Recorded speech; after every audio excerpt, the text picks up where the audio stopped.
powerful physically as a male chimp, you do have preferential mating access. But the problem with being a brute, even if you're a chimp, is that you have an off day and two of the chimps that you oppressed band together and tear you into pieces. And so what DeWall found was that in chimp troops, the stable alpha can sometimes even be the smallest male of the troop. He'll ally himself with some of the dominant females. He makes networks that are essentially friendships, reciprocal friendships. And that gives him a stable position, not of power, but of authority.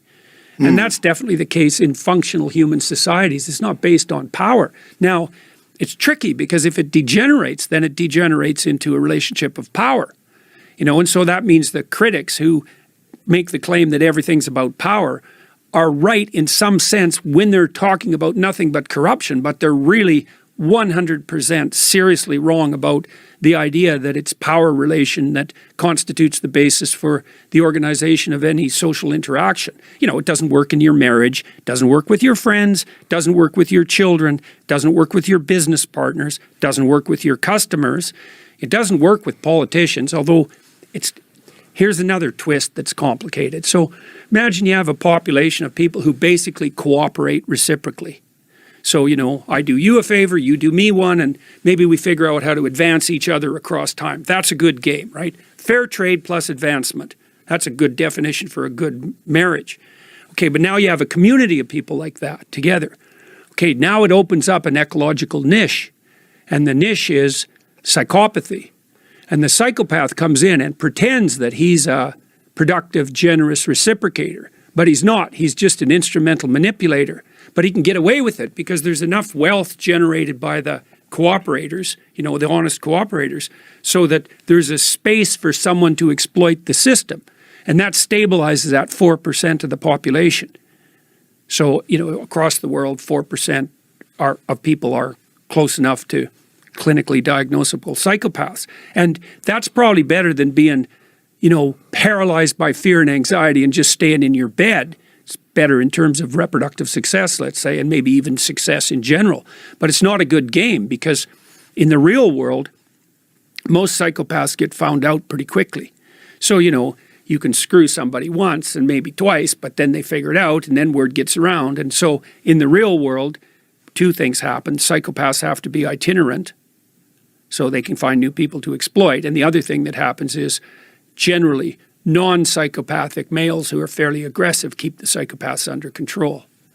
And so part of the reason that women like men who have some capacity for aggression but who are still productive and reciprocal is that men who are productive and reciprocal who have some capacity for aggression can keep the real monsters at bay. So it's hard on women, because they have to navigate that really thin line between productive generosity and the capacity for aggression. That's a really tough thing to navigate. That's basically the story of Beauty and the Beast, the Disney movie, right? Because Gaston is a narcissistic psychopath.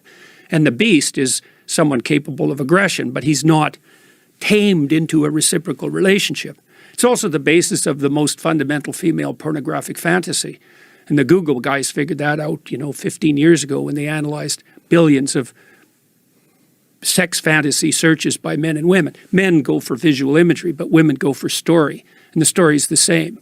It's, innocent young woman with a lot to offer, but kind of hidden, finds some male, 5 categories of men: vampire, werewolf, pirate, surgeon, billionaire. And he's, kind of an aggressive guy, but he's capable of being tamed into an intimate relationship. That's the standard female pornographic fantasy. And it's pretty much the standard fantasy of romance.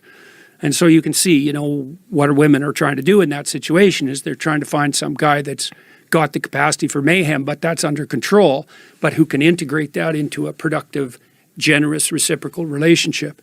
And so, well...